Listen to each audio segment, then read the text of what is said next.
Sir 4 lakh service charge मांग रहा है एक बंदा और सैलरी 600 यूरो बता रहा है। क्रोएशिया का वर्क परमिट 28 डेज में भी आ सकता है क्या? ये जो है वीएफएस में सबमिशन के टाइप अपनी एक्सपायर पीसीसी लगा सकते हैं कि नहीं लगा सकते? सर मेरा एजेंट जो है सिर्फ 2.5 लाख क्रोएशिया का सर्विस चार्ज बोला है, क्या ऐसा हो सकता है कि इतने कम पैसों में हो जाए? तो भाई मैं आपको बताना चाहूंगा, आज की डेट में अगर सर्विस चार्ज की बात करूं क्रोएशिया की, तो मिनिमम आपका ऑफर लेटर आने के बाद कितना पेमेंट देना चाहिए और वर्क परमिट आने के बाद कितना पेमेंट देना चाहिए।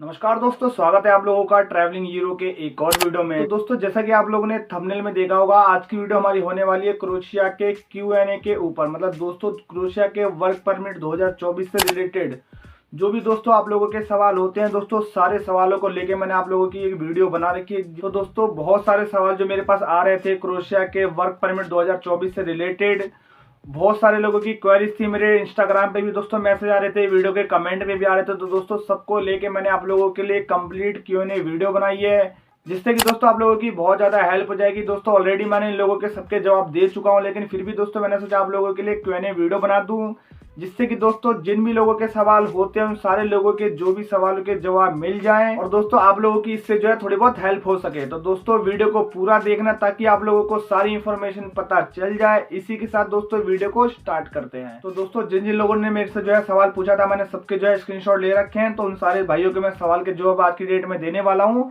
और जो भी सवाल का जवाब मैं दूंगा आप लोगों को साइड में स्क्रीनशॉट भी लगा दूंगा, ताकि आप लोगों को पता चल जाए कि क्या उनका सवाल था और मैं उनका किस चीज का जवाब देने वाला हूँ।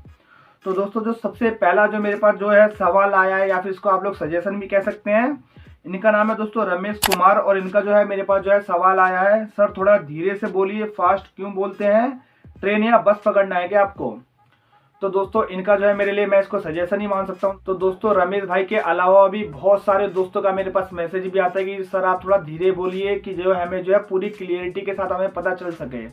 और दोस्तों मैं बहुत ज़्यादा कोशिश भी करता हूँ और अपनी वीडियो को मैं थोड़ी स्लो भी कर देता हूँ ताकि आप लोगों को पता चल जाए। लेकिन दोस्तों मेरी आदत ही बहुत ज़्यादा तेज बोलने की, तो मैं धीरे नहीं बोल पाता। लेकिन फिर भी दोस्तों आप लोगों के लिए मैं कोशिश करूँगा कि इस वीडियो में बहुत ज़्यादा धीरे धीरे बोलूँ, और आने वाली भी सारी वीडियो में दोस्तों कोशिश करूँगा कि मैं थोड़ा धीरे बोलूँ ताकि आप लोगों को पूरी क्लियरिटी के साथ पता चल पाए। तो रमेश भाई आपका बहुत थैंक यू कि आपने मुझे ये सजेस्ट करा, और मैं इस पर जो है पूरा अमल करूँगा, और दोस्तों अपनी जो है गलती को मैं आगे जाके सुधारूंगा। अब दोस्तों इसके अलावा हम जो है पहले अपने सवाल पे आ जाते हैं। तो हमारा जो पहला सवाल जो पूछा है मेरे अमन दहिया करके इनका जो नाम है, दोस्तों इनका जो सवाल है, सर वीएफएस में सबमिशन में एक्सपायर्ड पीसीसी लगा सकते हैं, 10 दिन बाद दूसरी आ जाएगी, फिर बाद में लगा सकता हूँ क्या? तो इनका सवाल है कि जो है वीएफएस में सबमिशन के टाइप अपनी एक्सपायर पीसीसी लगा सकते हैं कि नहीं लगा सकते।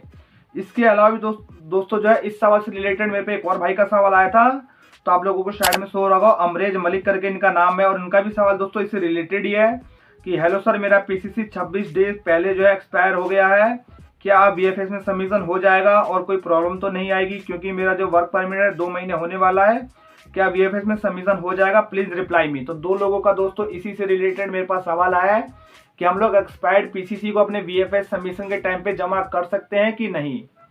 तो दोस्तों सबसे पहले मैं आप लोगों को बता दूं कि कभी भी आप लोग ये गलती मत करना कि अपने एक्सपायर्ड पीसीसी को आप लोग वीएफएस में जमा करा दें। भले ही आपकी 2 दिन बाद 4 दिन बाद आप लोगों की नई पीसीसी आ जाएगी, तो दोस्तों वो लोग आप लोग जमा करने की अगर सोच रहे हैं तो दोस्तों बिल्कुल भी ऐसा आप लोगों को करने की जरूरत नहीं है। आप लोगों को एक्सपायर्ड पीसीसी कभी भी वीएफएस में जमा नहीं करनी है, क्योंकि दोस्तों आप लोगों की छोटी सी गलती की वजह से आप लोगों का 4 महीने 5 महीने बाद आप लोगों का वर्क परमिट जो भी आप लोगों का वीजा का डिसीजन आएगा, और बाद में आगे दोस्तों यही कारण की वजह से जो है वो लोग रिफ्यूजल दे देंगे। तो दोस्तों इससे आप लोगों को बहुत ज्यादा आगे जाके दिक्कत हो जाएगी। तो दोस्तों वीएफएस में कभी भी आप लोगों की एक्सपायर्ड पीसीसी जमा नहीं होती है।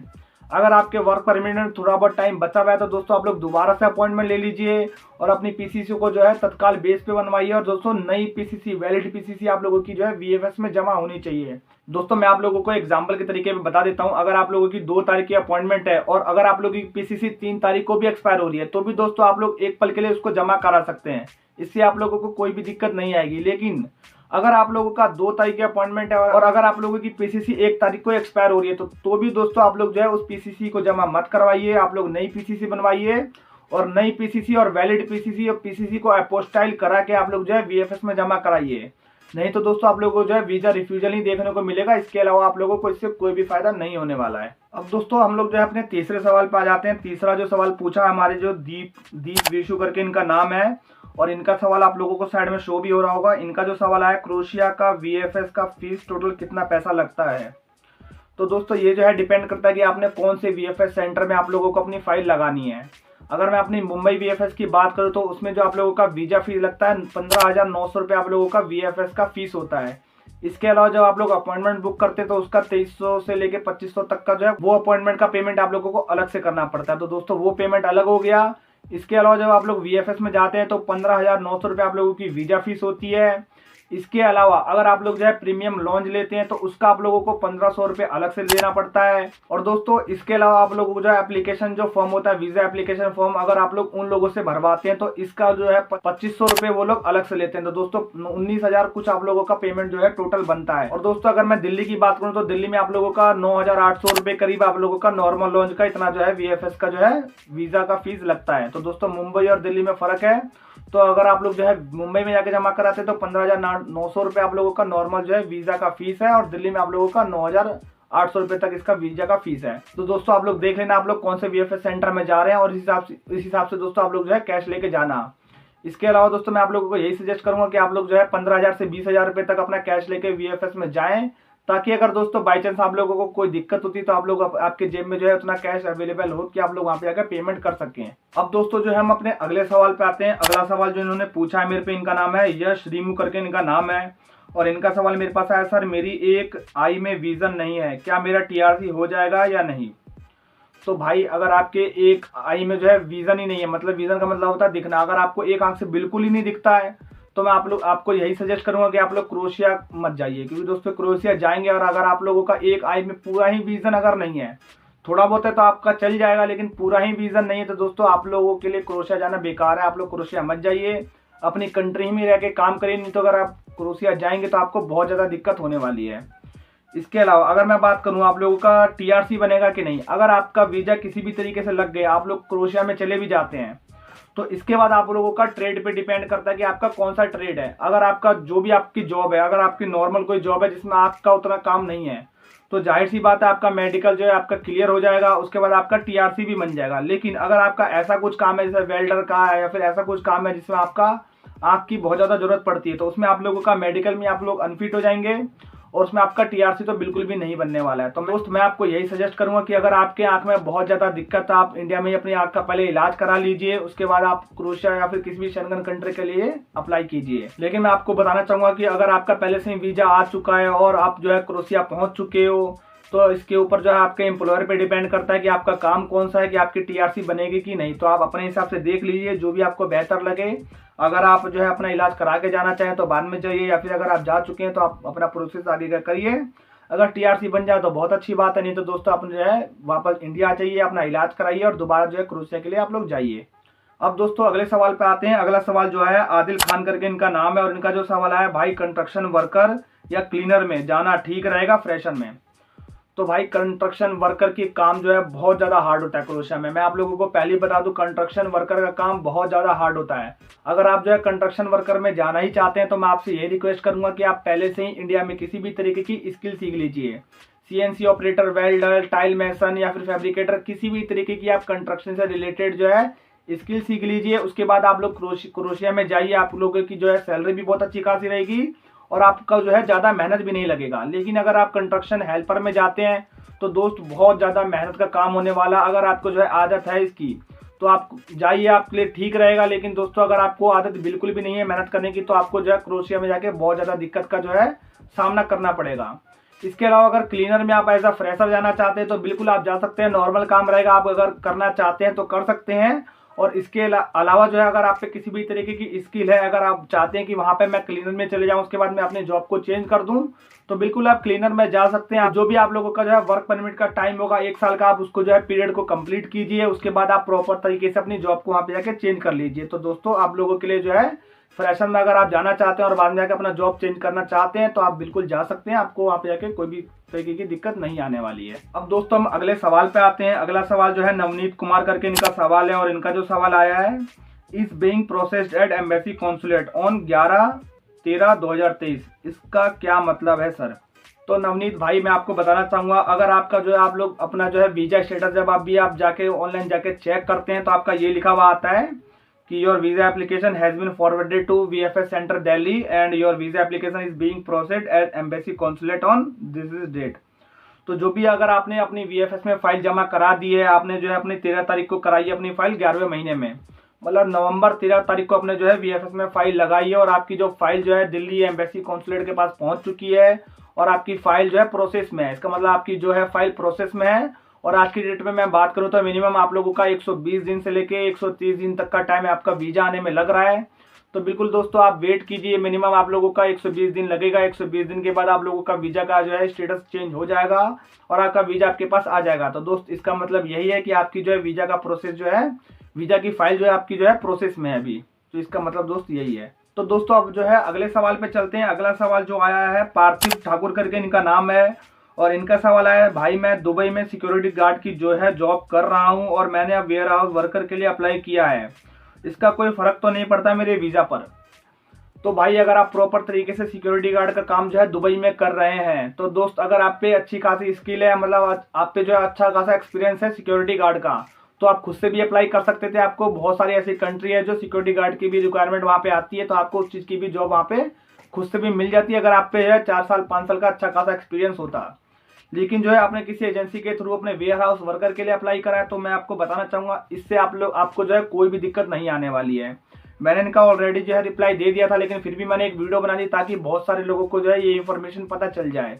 अगर आपने किसी अलग प्रोफाइल में आप लोग जो है दुबई में या फिर किसी अदर गल्फ कंट्री में काम करते हैं और उसके बाद आप किसी एजेंसी के थ्रू अपने किसी और ट्रेड अपना चेंज करके अप्लाई करना चाहते हैं, तो इससे आपको कोई भी दिक्कत नहीं आने वाली है। बिल्कुल आपको जो है वीजा मिल जाएगा, आपको इससे टेंशन लेने की जरूरत नहीं है। आप बेफिक्र होकर अपना काम करते रहिए और जब भी आपका जो है वीजा आ जाए उसके बाद अपनी पुरानी कंपनी में रिजाइन मारिए और प्रॉपर तरीके से आप नई कंट्री में जाइए।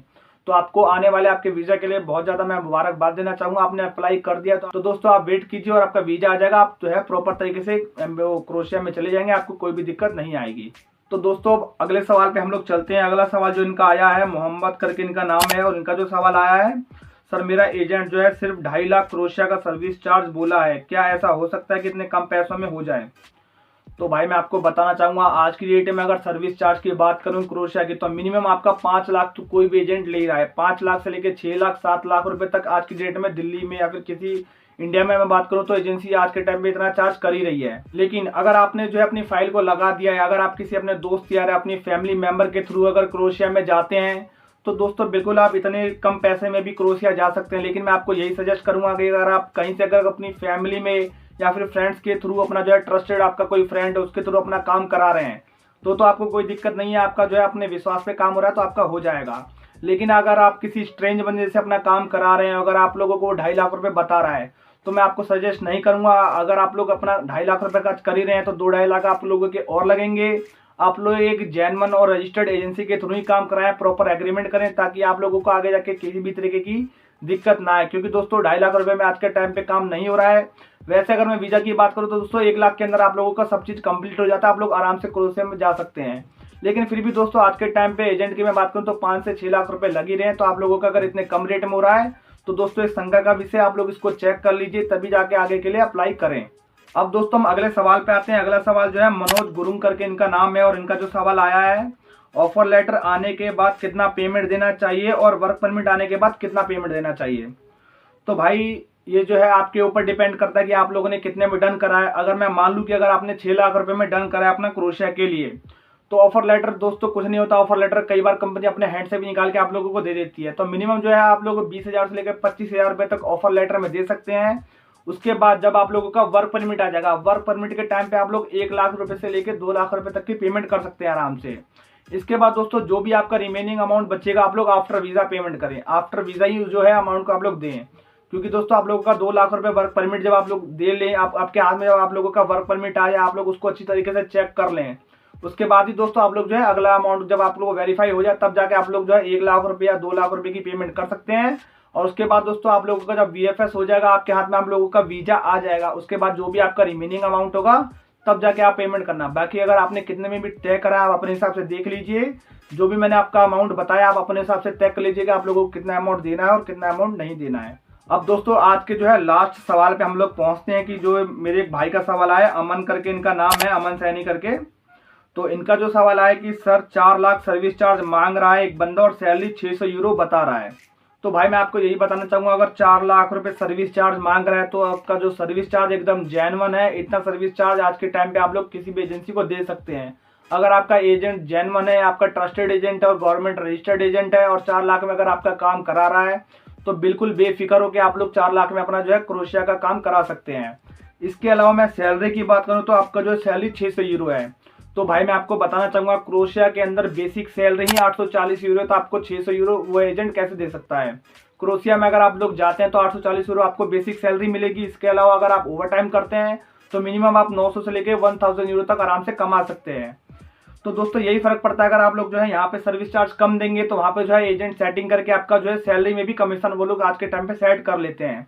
तो जाहिर सी बात है, अगर आप लोगों का 800 यूरो सैलरी है, अगर आपको हर महीने 600 यूरो मिले तो 200 यूरो पर मंथ तो आपका एजेंट ही ले लेगा। तो आपको जो यहाँ आप लोग लाख रुपए 2 लाख रुपए अगर आप कम दे रहे हैं तो आपका जो है वहां से वो एजेंट जो है मेकअप उसको कर लेगा। तो मैं आपको यही सजेस्ट करना चाहूंगा कि आप लोग 1 लाख फालतू ही किसी एजेंट को दे दीजिए, आप लोग दूसरा एजेंट ढूंढिए और किसी एजेंट को आप 1 लाख ज्यादा ही दीजिए। लेकिन जो भी क्रोएशिया के अंदर बेसिक सैलरी है उतने पे आप तय करें और उतना ही ऑफर लेटर आप उसी का रिसीव करें जिसमें जो है बेसिक सैलरी 840 यूरो तो कम से कम आपको मिले। तो मैं आपको यही सजेस्ट करूंगा कि आप अपने हिसाब से देख लीजिए, अगर आपको इसमें बनता है तो आप जाइए, नहीं तो आप जो है एजेंट भी अपना चेंज आज की डेट में कर सकते हैं। इसके अलावा दोस्तों मेरे पास एक सवाल आया है कि क्रोएशिया का वर्क परमिट 28 डेज में भी आ सकता है क्या, एजेंट बोल रहा है। प्लीज सर बताइए मुझे अप्लाई करना चाहिए या फिर नहीं। तो दोस्तों मैं आपको बताना चाहूंगा, आज की डेट में जो वर्क परमिट आने का जो मिनिमम टाइम है आप लोगों का 4 महीने से लेके 5 महीने या फिर 6 महीने भी कई लोगों के लग रहे हैं वर्क परमिट आने में। लेकिन दोस्तों मैं आपको बताना चाहूंगा कि वर्क परमिट आपके एम्प्लॉयर पे भी बहुत ज्यादा डिपेंड करता है। अगर आपका जो एम्प्लॉयर वहाँ पे बहुत अच्छा खासा टैक्स भरता है तो जो है एम्बेसी को या फिर क्रोएशियन डिपार्टमेंट को जो है वो मेल करके भी आपका वर्क परमिट जल्दी मंगा सकता है। तो ये आपके जो है एम्प्लॉयर पे डिपेंड करता है। तो दोस्तों कई सारे लोगों के वर्क परमिट 28 डे के अंदर भी आए हैं, 1 महीने 1.5 महीने 2 महीने के अंदर भी कई लोगों के वर्क परमिट आए हैं। और अगर मैं नॉर्मल डेज की बात करूं तो आपका 4 महीने से लेकर 5 महीने तक लग रहा है। तो बिल्कुल ये चीज पॉसिबल है कि आपका वर्क परमिट 28 डे के अंदर भी आ जाए। लेकिन आप जो है अप्लाई करने से पहले अपने एजेंट को जरूर चेक कर लेना कि आपका एजेंट जो है गवर्नमेंट रजिस्टर्ड है या नहीं, उसके बाद मिनिस्ट्री ऑफ एक्सटर्नल अफेयर का लाइसेंस है कि नहीं, तभी दोस्तों आप इनके पास जो है बाद में जाके अप्लाई करें। तो दोस्तों ये थी आज की वीडियो। जो भी आप लोगों के क्रोएशिया से रिलेटेड सवाल थे मैंने सारे सवालों को इसमें कवर अप करके सारे सवाल के जवाब मैंने आपको जो है इस वीडियो में दे दिया। इसके अलावा भी अगर आपका किसी भी चीज से रिलेटेड सवाल हो तो आप मेरे वीडियो में जाके कमेंट भी कर सकते हैं, अगर मैं उन सारे सवालों के जवाब आप लोगों को दे दूंगा। और इससे अलग दोस्तों अगर आप लोगों को और ज्यादा इन्फॉर्मेशन चाहिए क्रोएशिया से रिलेटेड तो दोस्तों मैंने सब सारे टॉपिक के ऊपर मैंने अलग से वीडियो बना रखी है। आप लोग जो है मेरे चैनल के प्लेलिस्ट में भी जाके दोस्तों सारी वीडियोस को देख सकते हैं। इस वीडियो से आप लोगों को बहुत ज्यादा जो है हेल्प मिल जाएगी। तो दोस्तों अगर आप लोगों को वीडियो पसंद आई हो तो वीडियो को लाइक करना, चैनल पे नए हैं तो चैनल को दोस्तों सब्सक्राइब कर देना। मिलते हैं एक नई वीडियो में, जब तक के लिए राम राम।